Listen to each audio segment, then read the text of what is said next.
everyone. Thank you so much for being here today. I am so excited to introduce you to my friend Earl. We have been friends for quite some time, and he is a really fabulous guy. Let me tell you a bit about him. Earl is a professional voiceover artist, and he is the owner of Earl Thomas, The Voice, specializing in promotional videos, website videos, public address announcer for various sports, business messages, voiceover projects. He has completed over 51 promo videos and almost 300,000 views and counting. So I am so stoked to have someone who is very well versed in the voiceover industry. He also has his own podcast, and we have been friends for a long time. And I'm so happy to have you here today. Welcome, Earl. Thank you, Danielle, for having me. This is a wonderful time to do this. It is an exciting time to do this, and we're going to talk about why that's relevant in a moment. But before we do that, tell us, how did you get into this wonderful world? A lot of my clients are curious about how to get into voiceover. How did you get into voiceover? Well, it seemed to be very natural because when I was young, I was probably 9 years old. My mom sent me to the Victoria Road Gospel Chapel in Nanaimo, BC. And they had a radio program. And I was asked to come and read the scripture. And while we're doing this, we're taping. And there's a live show going on, Gene McCormick, on CHUB 1570 AM radio, rock and roll. And that guy, you think the Energizer Bussy, the Energizer Bunny is fast? He was having so much fun. That was my introduction to radio. Imagine a person could go to work and enjoy the work. I mean, he was awesome. Yeah. So that was late 50s. And so it was good rock and roll there. Boy, oh boy. Yeah, that is the best rock and roll. So you got started when you were 9. And what happened after that? I listened to, CKLG AM 730 and CFUN 1410 AM. Listen to those stations all the time. And just imagine these disc jockeys, there was the CFUN Good Guys. And they actually made a song, the CFUN Good Guys. Jolly John Tanner, Fred Latchermo, Daryl B. I mean, there was a ton of them. And I came to my thought, I don't want to come to retirement and not know if I can make it in radio. So I volunteered up at the SFU radio station, did 1 to 3 p.m. on Mondays. I actually started at night right after the comedy show. Fun. And I just wanted to get a feel for it. But then I got work, so I kind of left that. And then I thought, well, I'll take a night school course at BCIT, TV and radio announcing. And that was the highlight of the week. Terry Chan and Doreen Copeland from KISS FM were the instructors. And I rather enjoyed it. Then I thought about, well, there's a day program, radio option, BCIT. How can I get in? It was hard. I had to go be interviewed along with another candidate and I think 3 other instructors. And then I had to take a course on how to use a computer. I did not computers. I passed it. And I remember them, Tammy in the course showing me how to do an email. Well, I do emails all the time now. It's like second. Yeah. So what I did was, the program. And in the second year of the program, we take over the radio station. We do all the positions. And the most outstanding thing that I loved, I didn't at first because, we're on the radio, because it was local, CFML, FM. And it was making contact. 2 30-minute interviews from 11 a.m. till noon. I did all the work. When I had that position, I had to get the guests and make sure the guests get their follow-up, have all the questions and the follow. The big thing, the takeaway was, well, wouldn't it be amazing after all this? And I did graduate. Wouldn't it be amazing to have my own show, my own interview show? And I halfway do because I have topics on the voiceover journey and podcasting, and I have interviews. And the interviews have increased percentage-wise from season 1 to season 6. There's more now. I love a good interview. I love seeing Uh, you know, Helen Hunt interviewed on PBS by Charlie. I forget his last name now, but yeah, I mean, there's nothing like a good interview. I Like know, me that's what too, we're right? doing now. Yeah. So what we're doing now, I must admit that somewhere secretly, well, not so secretly because I'm telling you now, but somewhere in the back of my mind is like an alternate dream job would be, just an interview host. I mean, wouldn't that be the funnest job in the world? Just, I mean, it's part of what I do now, but it's not only what I do. Wouldn't it be Yeah. just so great to just interview people all day? And when you see someone who does it well, I mean, Mhm. there's a lot of people who do interviews, and some of them are okay, and some of them are great, but some of them are just so artful in the way that they just bring things together and bring things out of people. And I think that's a skill that I'm definitely working on as well. Because I agree, there's nothing like a good conversation. Yeah. And research is the basis to all I do. Mm, I reach, I just, people will see an interview and say, "Oh, that looks easy." And they're just talking.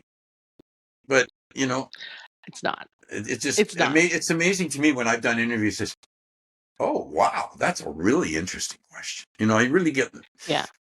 yeah, I think it's half like some of it's interesting questions and some like you have to do your research and know who they are. And some of it is putting the guest at ease because when the guest is really stressed and tense, it doesn't matter how good your questions are because they're like, "Oh, blah, blah, blah." So yeah. it's there's a combination of creating an environment where people feel comfortable and then yeah, doing the research to ask really, really insightful Why I do a questions. pre-interview. I always do a Mm, pre-interview. And, yeah. there was one that wanted the questions. And I Hmm. knew that spontaneity is important. I Hmm. said, "You're going to be fine. You know your topic. You know real estate." And she was fine. It was her first, and she just did Aw. really great. Yeah, Aw. it's amazing. Speaking of which, those of you who are listening, please do check out Earl's podcast. He's fantastic, and I'm even on there. There's from many years ago. There's an episode with me on there somewhere. It was a Yeah, while ago now, but season do two. check that out. Season two. There you go. Yeah, So that yeah, that's I mean definitely go check that out. And also, I wanted to talk a bit about your. So one of the things that you do is your podcast, but the other thing that you do is you do a lot of voiceover, as we've already established. But a lot of people are a little bit, oh, I don't know, a little bit scared of what's going on in the world right now because of all this AI it's speaking for us and it's taking our voices. And I know during our pre-interview, we were talking a little bit about, you've done some research about this. So can you tell me, is it a big scary world out there or is there hope? it's they've turned the world upside down, the voiceover world upside down. I talked to a podcast or voiceover coach in Mhm. Ontario. They're looking into it and trying to do some research, and because we found out, you get paid and then they can use your voice for free. But that coach is trying to find out how that they have to pay you after that. And it seems that with I'm on voices.com, I just have not a standing membership, but I'm a guest. Mm, I don't have to pay to be there. But the ones that are coming in they're AI. I don't want to do AI. mm-mm, I love doing a voiceover. I do more podcasting now. And of course mhm. it's like a little bit like a voiceover. I mean, I can turn it up when I want to. And I love thinking of those secondary questions. I just park Mhm, them in the back of my brain. If they say something that maybe my audience doesn't know what this, oh, could you explain a little bit more about that? You mhm. see, podcasting isn't complicated. We all have conversations every day. Absolutely. Now, true, before I start, I do all the research that I need to do. But before I go on, there's a little bit of nervousness, and that's good. Yes. It's good because it's the creative energy. Yeah. Hmm. Because you're not Yeah. taking it lightly. This is important. Yeah. Yeah, and AI may be able to read a script. I mean, I don't I don't know. Maybe I'm biased, but I don't feel like AI will ever be able to read a script well, but you never know. Technology is constantly improving. It certainly can't right now. But AI is never going to be able to have this, this beautiful energy that we have between us, the connection. That's never that's not replicable. You can't create that with a machine. So I do think that my personal thought is that the real human connections are going to become very valuable because it's going to be quite obvious Yeah. when you have a machine in play. What do you think? Well, yes, because when I phoned in to my printer, oh, I think I'm talking to AI. They just asked me that question. Yeah, now they're asking it 4 times. Yeah. And I learned something. You know, you got to be nice to them because then you'll get what you want. Because I was getting upset. You know, you already got that question. AI doesn't respond to vocal tone or intimidation. Mm-mm. Yeah. Oh, thank you. And then I did get some AI, and they were really polite. Oh, well, there you I didn't go. even realize maybe that's a real person. I hope the real people are more polite than the robots, but you never know. Yeah, yeah. I Do did get you? it solved though. Oh, you When did? I yes, Oh, good. Oh, good. Do you remember when we met? Do you yes. remember? You were Where did we meet? teaching a course in Vancouver that was sponsored or put on by the Mood Disorders Association of BC, and Mhm. it was it about voice acting or No, voicing? it was about being able to express yourself because I have generalized anxiety disorder, and so for me, being able to express myself clearly, I mean that not being able to express myself was one of the things that gives me panic attacks. And so it's something that I had to really work on and like how to communicate with people and so, what you work on always ends up being what you do. And so yeah, it was more about just how to keep yourself safe and like keep your inner self safe but also communicate at the same time because communication can be vulnerable. We did some really fun I remember that workshop. It was fun. We did some fun exercises. 10 years ago. Yeah. Ugh. Are we that Well, old? Oh no. yeah. Are we Well, that you look the experienced? same as you did, except Well, you the didn't hair is have blue different hair. color. Yeah. What do you feel? How do you feel about that? Because I mean, obviously, you have this beautiful, mm, just absolutely lovely radio voice that you can just turn on. But how Well, do you thank you. feel about the importance of expression and like self-expression in general? Well, it's important. I mean, in the sense that I want to know what somebody's thinking and what they're Hmm. sharing. And if they don't have real expression, how much do they believe it, what they're doing? Mm, The the first question in a pre-interview is, well, you've got an amazing LinkedIn, Facebook profile, everything. What do you want me to focus on for the interview? And that helps. hmm, That guides me to bring that in. Yeah, hmm, yeah. hmm. Because Yeah. there's nothing like somebody who is really passionate about what they do. Very Yes. passionate about what they do. My videographer from Upper Story Films, she always says, Jen Shans, she always says that you can fix anything in post except passion. That's the one thing that we can't fix Right. in post production. The editors, they can do amazing things, but they can't fix your energy if it's off. That's my word for the year. Passionately confident and confidently passionate. Oh, I love that. Say that again. Passionately confident and confidently passionate. Oh, yes, yes, yes, yes, yes. And this is I think something that we both really care about is, you know, especially those of us who feel a lot. It can be tempting to just hide and not want to share, really really hide how we're feeling and suppress ourselves and walk around like the functional robots that we are. But I think that passion and it makes life more vibrant, it makes it more worth living, it makes it more human. What do you How do you feel about that? Like it's always better to feel a bit too much than not enough, right? Yeah, I'm in Toastmasters, and I often get the feedback of, you're moving around a lot, Earl. You got to have purpose in your movements. But, and I know I wouldn't make a TEDx speaker because you have to stand on the spot. But, I feel what I'm feeling, and I love Mm, to express it in my body, obviously. And I'm not yeah, Italian. I can see it. You're not Yeah, Italian. No, but apparently Italians are really they they're very passionate. They do. They speak with their hands a lot. You're not Italian, but you are a voice actor. Yes, And I am. voice actors do. They speak with their whole body. So many speakers think that they're this head that kind of gets carried around and this is the speaking part. But you speak all the way from your toes, don't you? Mhm. I mean, Yeah. you're standing right now, aren't you? No, I'm sitting in my chair. Oh, are you? Oh, damn. Looked like you were standing. But even when you're sitting, you can, it's a full body experience speaking.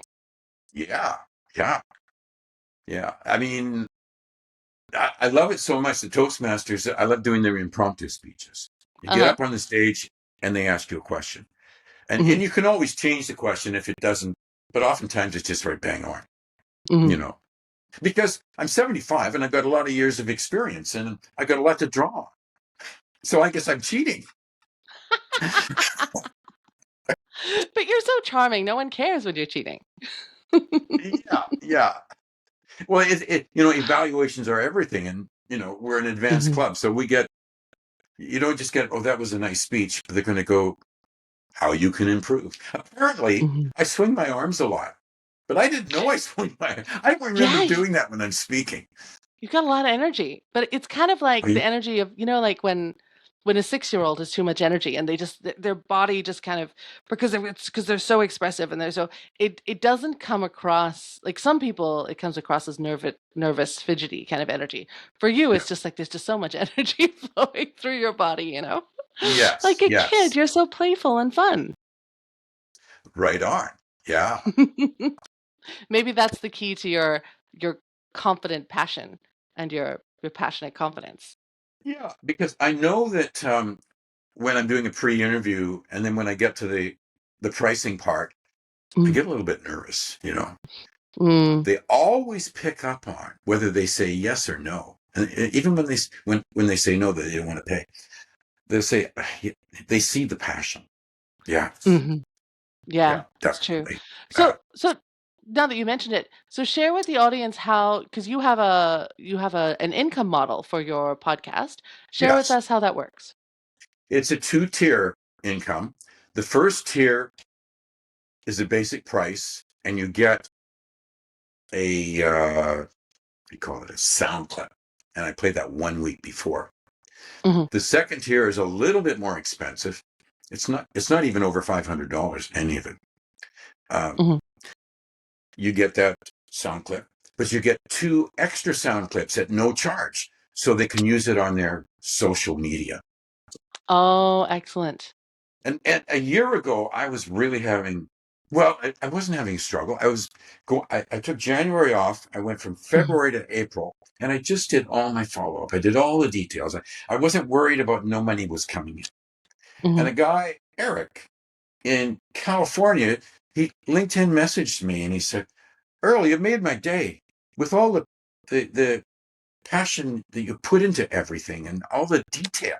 And I didn't Aw. know I was doing that. So I messaged him back and I said, well, you made my day because I didn't know I was doing that. And he became a podcast guest. Never gave up, no matter what. Hmm. And he had a lot that he lost in COVID.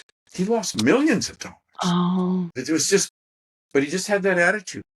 Wouldn't give up. And Mm. he's the only one that I've done is actually on. He was on location. He's in real estate, and he was in his van, and I thought, oh no, how's this going to sound? But it did. It was good. It was good. Yeah, Oh, wow. That's amazing. That's really great. yeah.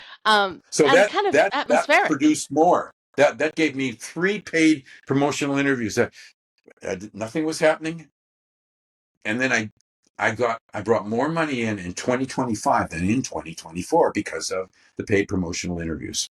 Mhm, mhm. So there are Yeah, multiple ways. There are so many ways to make money podcasting, and finding yeah, your groove, I think, is extremely important. There's no one way to do anything. Anyone who that's right. says this way is the only way, they are lying. They are lying. There are so many ways to do it, and I'm so glad that you found a way that really works for you.